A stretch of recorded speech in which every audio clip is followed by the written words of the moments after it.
My name is Chris Mary Holtman. With me I have Nick Anderson, and we're going to talk about redemption.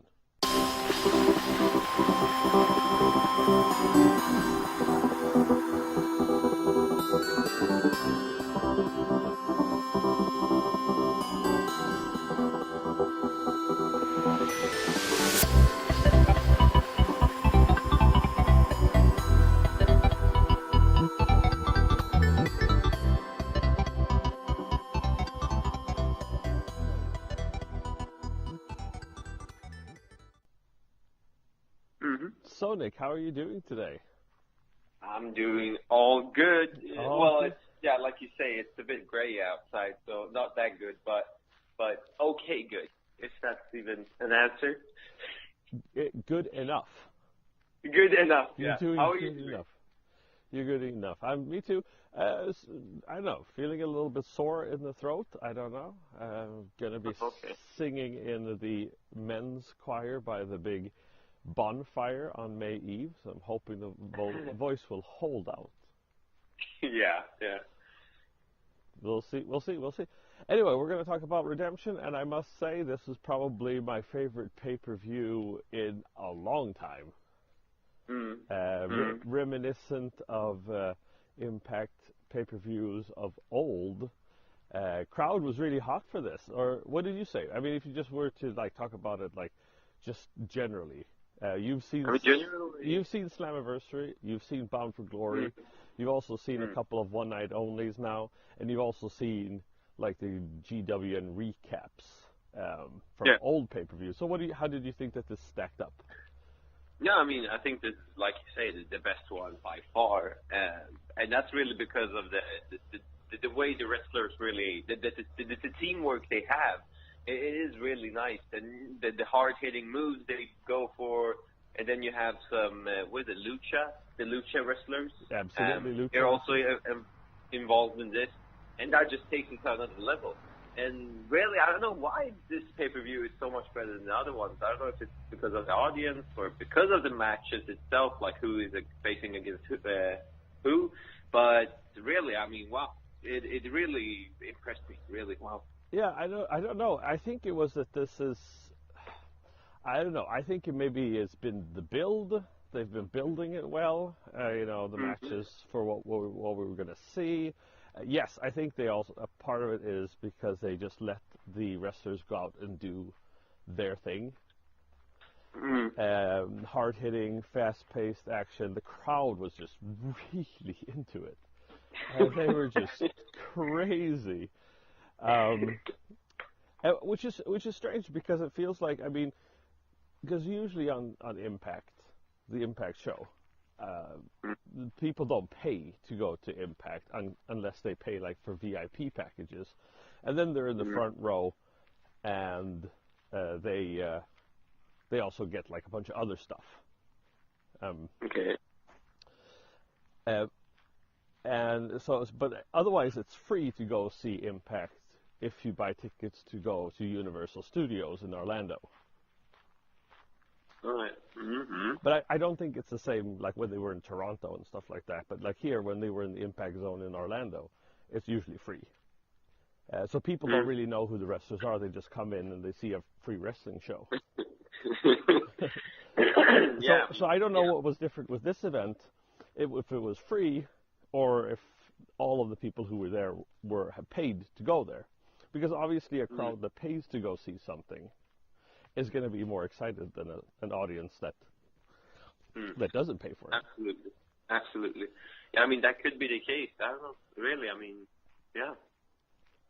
Anyway, let's jump right into it. Actually, it starts out with the fact that we have Don Callis on commentary, Cyrus the Virus, the Jackal, if you want to call him, of various wrestling fame. Comments for New Japan Wrestling as well, and is also obviously one of the vice presidents of Impact Wrestling. How did you think he did? The thing is, as I always say, but really, I mean, I think he was good, but really nothing special. I mean, No, I mean, not re- I mean, I didn't really see a difference. I mean, he didn't really give the match. I mean, he didn't really spice it up in any way. Well, I don't know. He was totally fine. Huh? I thought he was better than Sanjay Dutt. I mean, I do like Sanjay Dutt. I do like the fact that Sanjay Dutt knows the moves and calls them out. And also that Sanjay Dutt is so knowledgeable about wrestling. But so is Don Callis. And the fact I thought that he was a little bit more used to being on the mic. I mean, there wasn't any dead air in this or anything like that. So that's true, though. Yeah, that is true. Yeah, I mean, we could have him. I'm not saying he's bad or anything, but from my perspective, really, I mean, I didn't really see a difference. It was what it was. From what I've understood, he is going to be on commentary. He was in commentary on the last tapings. Oh, okay. So Sanjay Dutt's like only going to be backstage or something like that. I don't know. Okay. They're just gonna put him back there with that huge screen and like, yeah, you can do this. Well, we'll see. I haven't watched Thursday's Impact, so I don't know, but we'll see. Anyway, So let's get into it. We'll rate the matches star-wise, and then we'll give the whole thing our star rating. So first of all, it was Aerostar versus Drago. Drago we've seen before. Aerostar we saw on the Twitch special. How did you like this match as an opener? I mean, as an opener, I think it was a good decision from whoever did it. I mean, this is next level. Like, I mean, both really performed well. We had some beautiful teamwork, and it was really just a whole new level. Yeah. Aerostar just destroys everything. I mean, the moves he uses and everything, it's beautiful. Yeah, and I think this really got the crowd really hot to begin with. This was just, they really got into it. And also the fact that, it seemed like there was a lot of Lucha Underground fans, or at least Lucha fans, in the audience, because they were just going wild for this. One thing that I reacted to was that there was that corner, the top left corner, there seemed to be something fishy with that corner because everybody kept slipping there. Aerostar was the first one. He kind of slipped in that corner. He kind of botched a move where he was going to do the finisher, the code breaker. Oh yeah, and then Brian Cage slipped. I think Phoenix kind of slipped in the match. So there was something wrong with that corner, and I think Josh Matthews also commented on it. It seemed to be a little loose. Oh, okay. So okay. I mean, can that really affect it that much? Like, people actually slipping and stuff? Well, I mean, if the corner ropes are looser, they're not so tight, or they're slippery or whatever, it's going to be a difficult time for you to get your balance to do those springboard moves. That's true, though. Yeah, that is true. So okay, but that kind of destroyed the whole pay-per-view. I guess. No, I don't think it destroyed it because most of them saved it. They didn't. There's cars passing by here. I'm outside. but it. I think another one. I think the fact that it. They recovered from it quite easily. I don't think it was that bad, but I just reacted to it that way. Yeah. But, like, what did you think about the match? I love this match. I gave it 4.5 stars. The only thing that I really didn't, well, I mean, it was kind of like botched. And the thing is, when you do lucha like that, there's so many high-flying moves.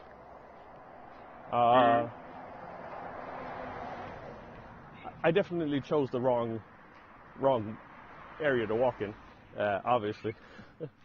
No, but when you do so many high-flying moves, there's so many things that can go wrong. And it's not going to be perfect all the time. But I really love this match. I think that Aerostar might have gotten hurt in it, because it seemed like he was kind of... he seemed a little bit off towards the end. like that. Maybe he tweaked a shoulder or something like that. Yeah, I remember. But otherwise, it was perfect. I love this. Loved, great opener. Yeah, I mean, definitely agree with you. I would give it like 4.5. It was beautiful, and yeah, like you say, it gets the crowd going. Really, I mean. Yeah, it got me going. It's like there was so many matches here on this show that I could go back and watch. There's so many of them that I thought that this is. That's true. Yeah. I want to see this again. Yeah. After that, Aerostar wins with a springboard code breaker. Beautiful. Ooh. Yeah, it was beautiful indeed.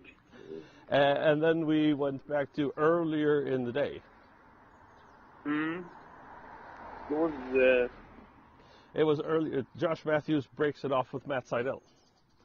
So kind of their storyline is over. Oh yeah, no.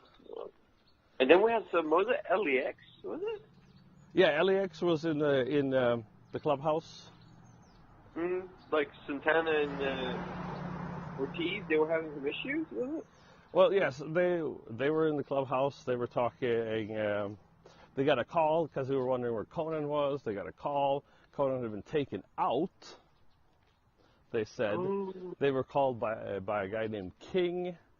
So this King character, because at first, I didn't think anything of it. It's like, okay, so some guy calls him and tells him that Conan is out. It is what it is. But then Josh Matthews kept commenting on it. Yeah, he kept commenting on this King character. And then I just figured, well, okay, so that means that they're going to bring in somebody new. Because I haven't heard anything that Conan was supposed to be out or anything like that. I mean, he did have surgery, hip surgery or something like that. But I don't think that actually has had any effect on him being in the show. I know who it is. I saw it in the spoilers for the next tapings, for these tapings. I didn't mean to, but it just happened, so I know who it is, and I'm fine with that. But I don't know what the storyline is. Oh, okay. But here again, like we talked about last week, here kind of felt like Santana is maybe turning on Alex because of how he reacted. He got pissed. Conan wasn't there. He flipped the table, and that led us into the World Tag Team Championship match: Eli Drake, Scott Steiner versus LAX. How did you like this match? Two very different types of teams fighting each other. Exactly. I mean, we got Mr. Old Scott here, which is old, but he's really good at what he does. But yeah, damn. I mean, it was another awesome match, really. I mean, Santana and Ortiz, they did they did some great damage towards Scott, and that really surprised me. I mean, he took a lot of hits, but Scott then came back on him.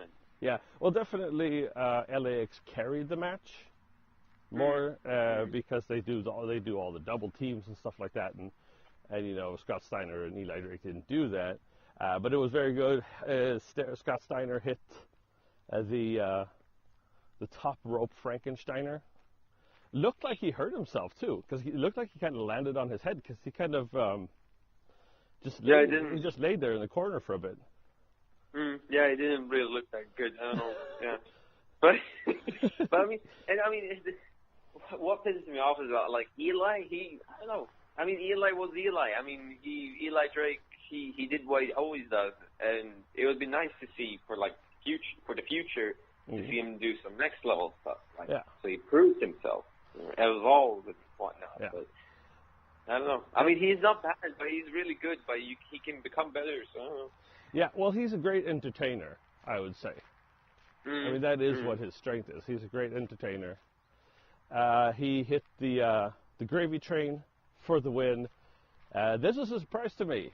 LAX lose the titles to Steiner and Drake.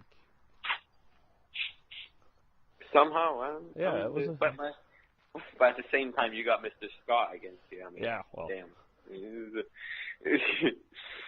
Well, I'm figuring there'll be a rematch, and we'll see what happens with that. Or there probably was a rematch on Thursday. We haven't seen it yet. I give this match I give it 3.5 stars, not because it was bad in any way, just the fact that I felt that, I mean, Drake and Steiner, they're not a tag team, so they didn't do a lot of tag team combos, whereas LAX did. Oh, yeah. That's true. Yeah, that is true. Yeah, so that's true. I was about to say 4, but yeah, 3.5, because, yeah, like you say, the teamwork wasn't as good. Yeah. Yeah. Then we had a Pentagon Jr. cutting a promo. He does it in Spanish. He says some English words. We'll skip over that. And then we had a 6-way match. Desmond Xavier, Trevor Lee, Ishimori, Phantasma, DJZ, and Brian Cage. I mean, I talked to you because I saw this before you. I talked to you about it. I thought that it was an excellent match. What about you? I mean, this is another level as well. Like, everyone did well, really. I mean, I think it was DJC and Ishimori that really didn't get so much action. But rather than that, I mean, Phantasma, Trevor Lee, Cage, Desmond, wow. And then especially Cage, he's a monster. Like, he picks up people. People can't do shit to him. Well, I mean, really, it was really some next level stuff. Brian Cage hitting that springboard moonsault. First, he botched it up. He fell. He did a fireman's carry rollover. Was supposed to jump up onto the ropes and do a moonsault, but he kind of missed it. But jumped up on it again. It looked like he got busted open. He was bleeding from his nose, I think. Yeah, something. Yeah, I don't know. But I mean, otherwise, there was some great moves. DJZ doing that leap. I think he hit Trevor Lee with a DDT off the apron and onto the floor outside. And the thing is, I don't know, Trevor. I mean, I usually say that Trevor is not that good and he sucks, but here, wow, like some hard-hitting moves. He goes ham on them. He just goes 100%, just boom, boom, boom, boom, boom. Wow. Well, I mean, that inside out on Brian Cage was insane. You know, when Brian Cage was going to hit him, you know, flat on. Trevor Lee just grabs him and turns him, flips him inside out. It was just crazy. This was also, there was a five stars for me. I just love this. Absolutely. 6 stars. 6 out of 5. I would, and then Brian Cage won. He hits the drill claw on Desmond Xavier. Looked nasty, but yeah, just excellent. Excellent match. Yeah. Okay, and next we had Ali saying that she'll prove herself. I think they're kind of going away from this. I think we're seeing Ali going to like a new phase of her character. She's not going to be that kind of, I don't know, this is an oppressed little girl kind of. She's like evolving into the real wrestler now. So yeah, there's no more. Was it Cherry Bomb? Was it? Well, I mean, she would be Cherry Bomb because that's what she was before when she was a. So. Yeah. Anyway. It's nice to just see her evolve, really. I mean. Yeah. Then we had Taya Valkyrie versus Kiera Hogan, which was a late entry into the show. I didn't really know why they put this in because, I mean, there was no build to this at all. There was really nothing. But it was a good match, and I mean, I think we found out why they had it. Did we? Yeah, well, because during commentary, Tessa Blanchard came out and joined them on the newest knockout in Impact. Yes. So I think it was really only to have her come out and do a segment. I mean, they probably needed the time. You know, they needed the match to fill out the time. But also they needed it to further the storyline.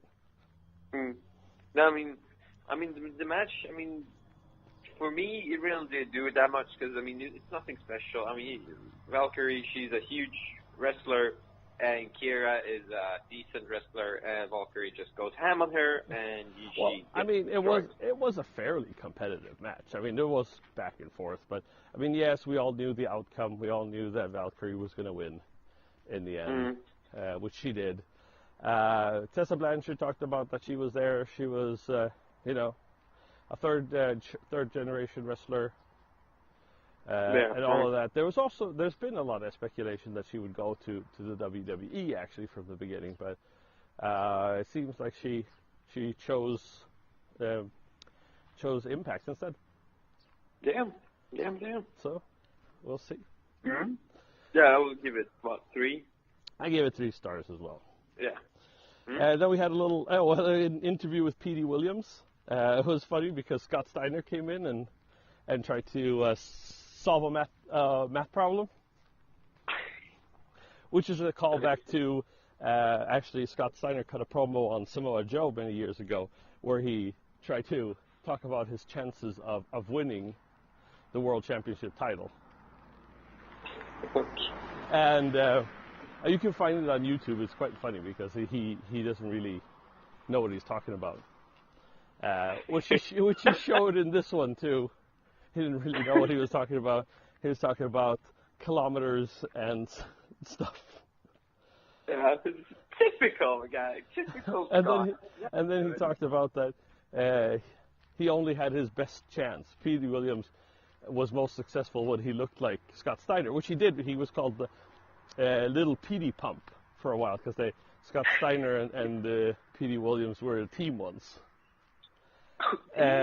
So that's why he said it. And then that his wife liked it the best when he looked like Scott Steiner too. Mr. Scott. It was just funny. We had the X Division Championship, Petey Williams versus Matt Sydal. This was a good match. It was a competitive match, but it was more technical than I expected. It wasn't so high flying and stuff like that. But I guess if you look at it, you just had that match with DJZ and all those guys, and you had the match with Drago and Aerostar. That was high flying enough. I don't think that Matt Sydal or Petey Williams could really compete with that type of high flying style. That is true. Yeah. I think it was more hard hitting and fast paced than high flying. Really. Yes. But it was a great match. I mean, I think Petey destroyed really Sydal for most of the match to some extent. And then, Sydal didn't really stand a chance, but somehow Sydal gets the upper hand in the end and took the chance really. I mean, yeah, he took the opportunity. Petey Williams hit the Canadian Destroyer. Matt Sydal rolled to the outside.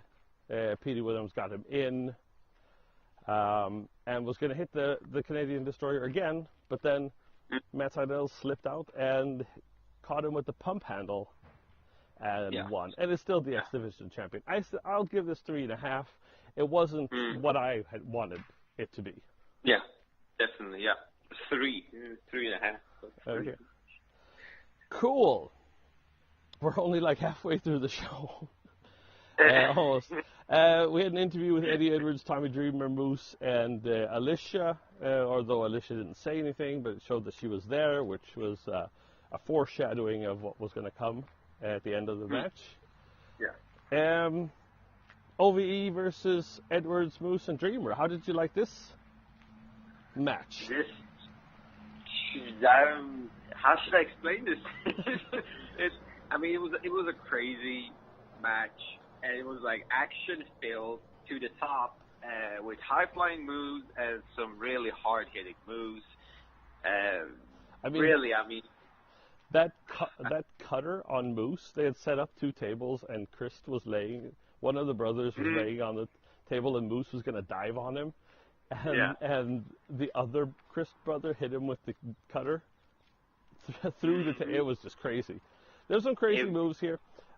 It was a little bit shorter than I had expected. I was expecting it to go longer.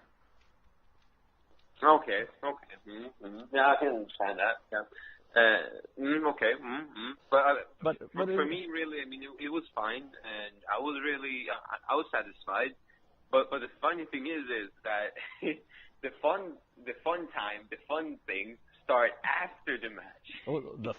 it depends on what you see as fun, but I understand what you mean. Yes, Tommy Dreamer gets hit in the balls by Sami Callihan and is pinned or rolled up.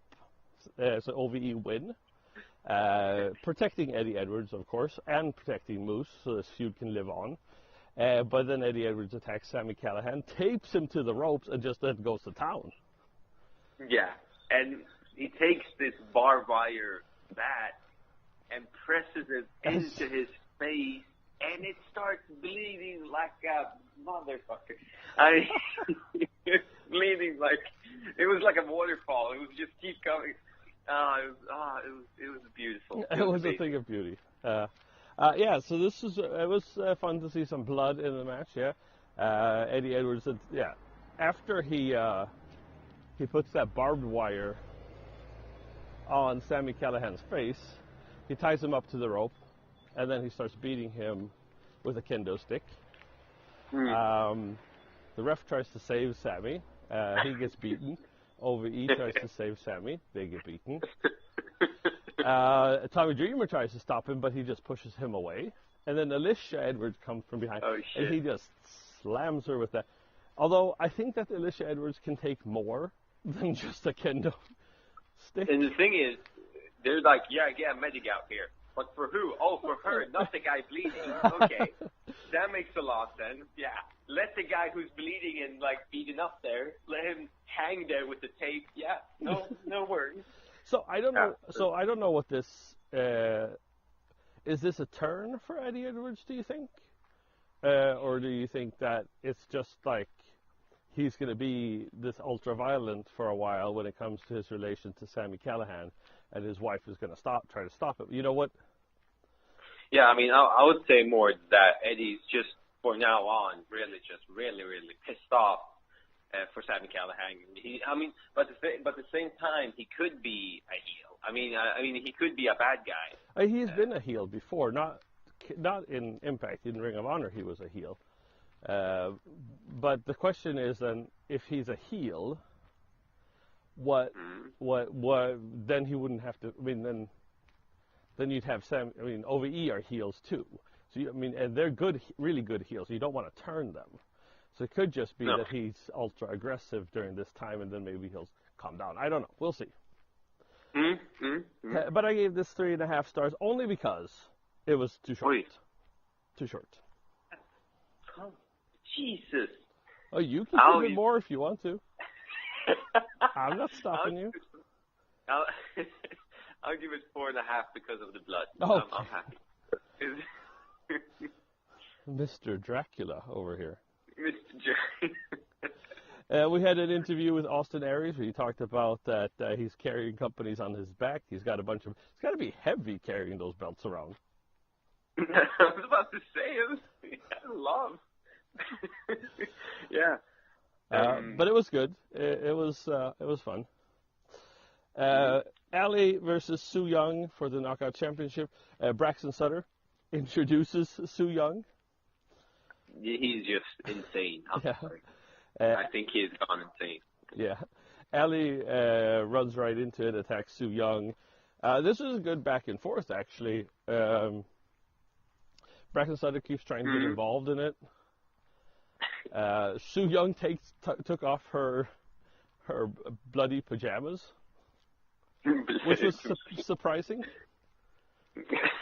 Yeah, but at the same time, this is like that match with Valkyrie and Kira. I mean, it wasn't really anything special for me. I mean, we have Ali, we have Su Yung, we've seen them before, and they wrestle. They don't do anything special.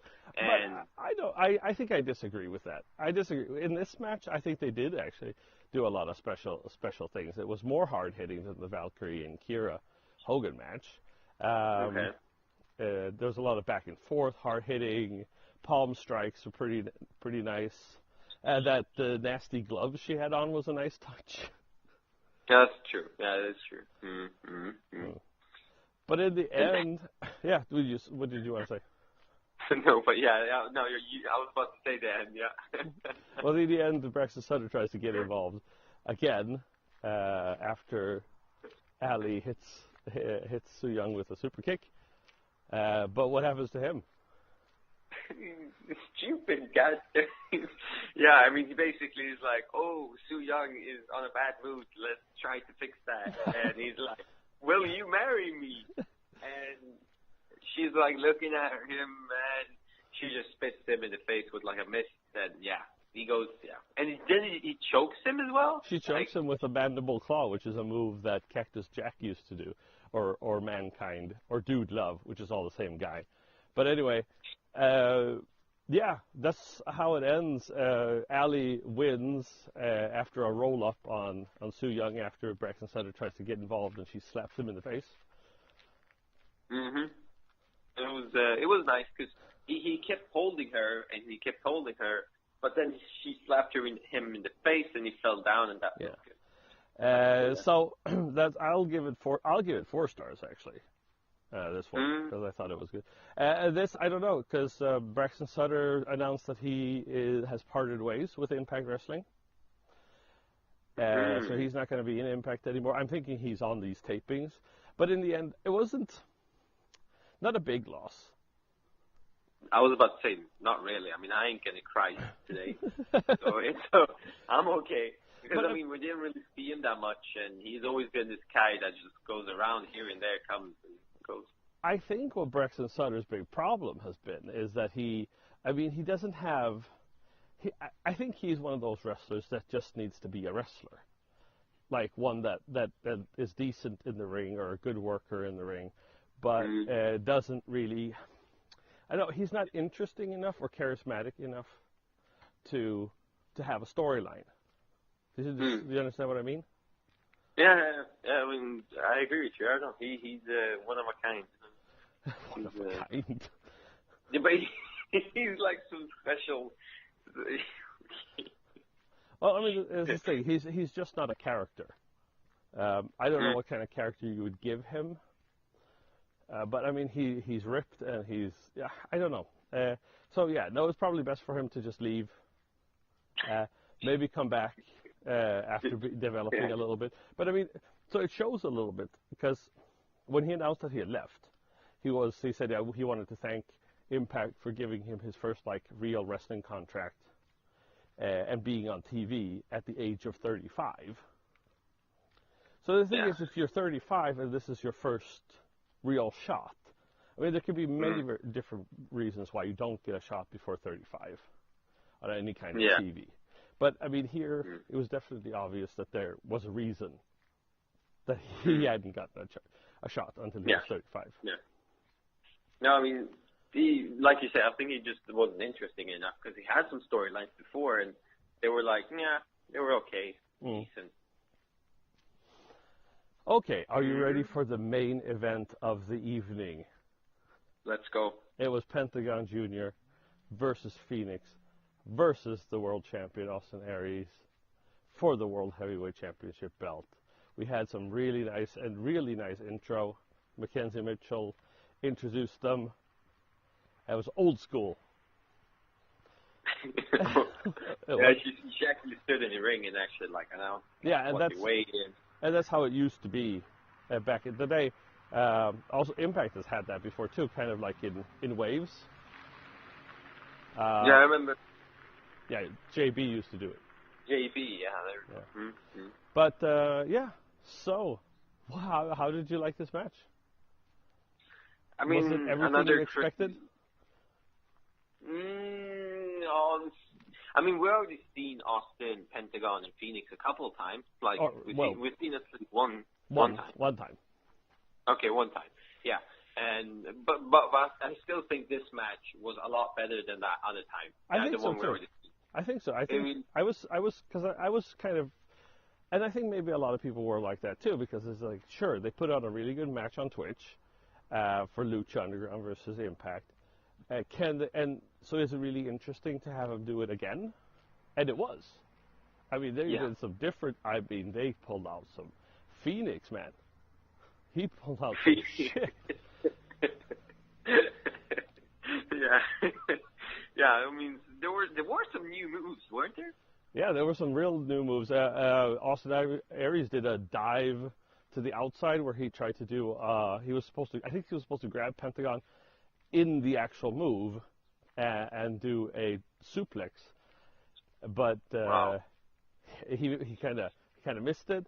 But he still did the suplex because I think he hit the ropes as he went through. But yeah, I don't know. It was, and this was as hard hitting as it needed to be. They can wrestle like this on Impact all the time. I think they're going to win a lot. True that. Yeah, that is true. And I mean, I don't know if they gave this match more time than it needed. No, I think they gave just a right amount of time. The right amount of time, okay. Because I think it was maybe like 20 minutes, was it? 20, 25, something like that. Shit. Yeah. But yeah, like I say, I'm sad that we didn't get to see another match for the 25 minutes. It was a really good match. I was satisfied. I really was. Yeah, no, it was really good. And Pentagon, and they were really over. I mean, Pentagon Jr. the crowd was going crazy for him. Has to be some Lucha fans there. Must have been. Must have been. So anyway, what happens is that Pentagon hits a combination package pile driver gory special on Phoenix and Austin Aries, takes them both out, breaks Austin Aries' arm with the arm breaker, and then hits him with the Pentagon driver, and he wins. I did not expect that. I didn't. I thought Austin would win. Really, yeah, I mean, because you kind of think that the Phoenix and Pentagon are just there for a little bit. You know, they're only like guests in Impact. But yeah, and that makes me think: was Alberto supposed to win? If he had been there, was he supposed to win? Because it feels kind of weird. Kind of feels kind of weird to have the title on Aries for such a short time, and then tell him, well, you're gonna lose against Patron. So he was ready for that. Probably those are the plans. You and Patron are gonna face off. You're gonna lose to Patron at Redemption. Patron is out, so just like, well, we're still gonna take the title off of you, but we're gonna give it to Pentagon. Don't worry, we'll find someone. Well, I mean, yeah, but you understand what I'm getting at, right? Absolutely, yeah. I mean, that could have been that is a really good theory, really. Because Alberto was obviously supposed to be there, right? Well, he was supposed to be there from the beginning, yeah. Yeah. But at the same time, if there wasn't anyone there, why just not let him keep it? I don't know, because giving it to guests, like you say, the Lucha guys. I don't know. Well, Pentagon was going to be on Impact. He was there Thursday, so I'm sure he's in the show. I don't think that's an issue. Okay. But he's going to be on for a couple of tapings. Yeah, I don't know what the contract deal is with him, Phoenix or anything. I know Aerostar's there, so we'll see. Are you happy with Pentagon as the champion? I would say yes, because he's really one of those dudes that don't give a flying fudge and just go for everyone. Really, he has some really good moves. He is hard hitting, and he just destroys anyone. So why not? Really. And Aries is still the grand champion. Oh yeah. Yeah, he had a lot of titles. Yeah, he can lose some titles. He's got titles. It's okay. Don't cry now. Well, Nick, I gave this match 5 stars. 5 huge stars.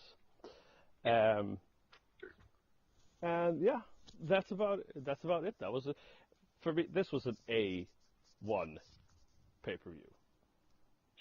We never. I don't know if we gave ever out an A. Have we? No.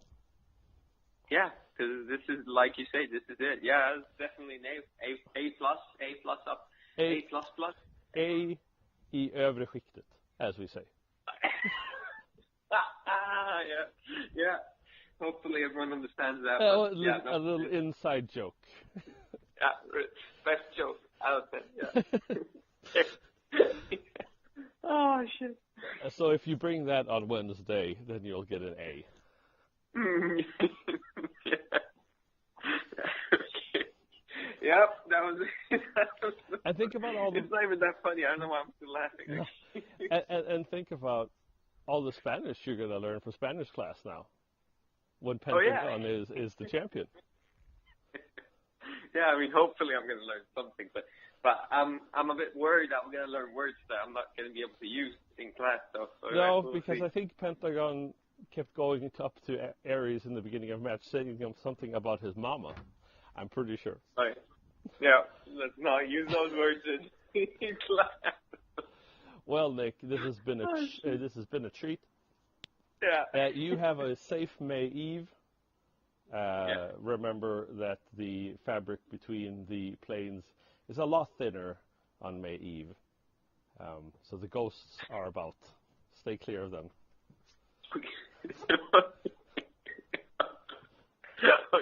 Okay. Well. Yeah. No, but yeah, I would just definitely really recommend everyone to really watch this tape. I think it was going to. I know that in like England and stuff like that, it was available on the GWN app. But I don't know if everybody can see it on the GWN app. Oh, okay. But anyway, try to find it. It's on the Fight Network or the Fight app, Fight TV app. You can see it there. But yeah, follow us on all social medias. We might talk to you guys maybe on Monday or something like that about this because Tuesday is May 1st. We're all going to be busy protesting, or at least remembering the victims of Haymarket Square in Chicago. Oh yeah. Like yeah, I'll see Monday as well. You don't know what I'm talking about. No, but wasn't there some stuff happening, or someone died, wasn't it? No. Well, that's why we celebrate May 1st, because workers, factory workers, were gunned down in Chicago at the turn of the century. So you celebrate? Well, we remember them. We don't celebrate them. Oh, okay, remember. Okay. Ooh, okay. Anyway, Nick, right. Have a pleasant weekend, and everybody else can follow us on social medias. For Nick Anderson, my name is Chris Mayer Hultman, and we will talk to you next week.